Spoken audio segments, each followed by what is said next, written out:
Art of Living അധ്യാപകനും Gramika TV. Marketing എക്സിക്യൂട്ടീവുമായിരുന്ന C O Naveen അനുസ്മരണ ചടങ്ങ് സംഘടിപ്പിച്ചു. ആർട്ട് ഓഫ് ലിവിംഗ് സംസ്ഥാന ടീച്ചേഴ്സ് കോർഡിനേറ്റർ സുധീർ അരവിന്ദ് ഉദ്ഘാടനം ചെയ്തു. ആർട്ട് ഓഫ് ലിവിംഗ് ജില്ലാ പ്രസിഡന്റ് രാജേഷ് തെക്കൻ അധ്യക്ഷനായി.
ഞാൻ ശ്രദ്ധിച്ചിട്ടുണ്ടായിരുന്ന ഒരു കാര്യം, ഒരിക്കലും വ്യക്തിപരമായിട്ടുള്ള ഒരു പ്രയാസങ്ങളോ ബുദ്ധിമുട്ടുകളോ ഒന്നും ആരോടും പറഞ്ഞിട്ടില്ല എന്നുള്ളതാണ്. നമ്മളെപ്പോഴും സംസാരിക്കുമ്പോൾ നമ്മളുടെ ഒരു പ്രയാസം ബുദ്ധിമുട്ടൊക്കെ ആരോടെങ്കിലൊക്കെ ഷെയർ, അത് ഇത്രയും കാലത്ത് ഒരു ഇന്ററാക്ഷനിൽ സംസാരത്തിൽ ഒരിക്കലും ആരോടും പറഞ്ഞില്ല. ആർട്ട് ഓഫ് ലിവിങ്ങിനെ കുറിച്ചിട്ടും നമ്മളുടെ ഇവിടുത്തെ ആൾക്കാരുടെ ഓരോ കാര്യങ്ങളെ കുറിച്ച് ഉയർച്ചയെ കുറിച്ചിട്ടും കാര്യത്തിനെ കുറിച്ചിട്ടൊക്കെ പൂർണ്ണമായിട്ടും ആകെ മനസ്സിലുണ്ടായിരുന്നു.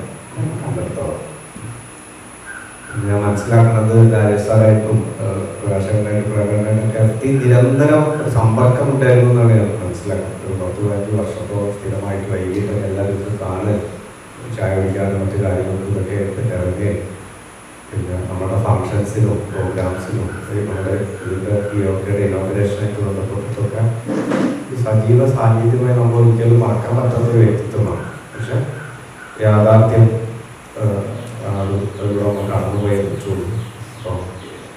ആർട്ട് ഓഫ് ലിവിംഗ് ജില്ലാ കമ്മിറ്റിയുടെ നേതൃത്വത്തിൽ കൊളശ്ശേരി ജ്ഞാനക്ഷേത്രത്തിലാണ് അനുസ്മരണ യോഗം നടന്നത്. ജില്ലാ secretary P K. Rajesh, Kerala apex body member Ravi, O. Premananda, T. Prakashan, Sanju Mohan, Rajesh Krishna, Latika, people's movement for peace പ്രതിനിധി പ്രഭാകരൻ എന്നിവരും അധ്യാപക കുടുംബങ്ങളും അനുസ്മരണ ചടങ്ങിൽ സംബന്ധിച്ചു. ഗ്രാമിക ന്യൂസ്, തലശ്ശേരി.